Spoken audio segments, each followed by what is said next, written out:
Hello everybody and welcome! In this video I will show you how to check battery level for your headphones LG Tone Free Fit on iOS devices. So basically you have a few options how to do it. The first one is to create a widget. So now, press and hold at empty space, then click Edit or Plus at the left top and Add Widget. Scroll down and click on Batteries. Now choose the best one widget for you, that's okay for me, and after you decide, click Add Widget.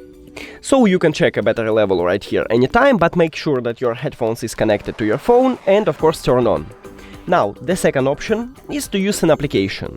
Open it, and right here at the top we have a battery level of the headphones and the charging case right here. That's it. Thank you for watching this video. If you found it helpful, please consider subscribing to the channel and leave the like on the video. It's really important to us. See you later!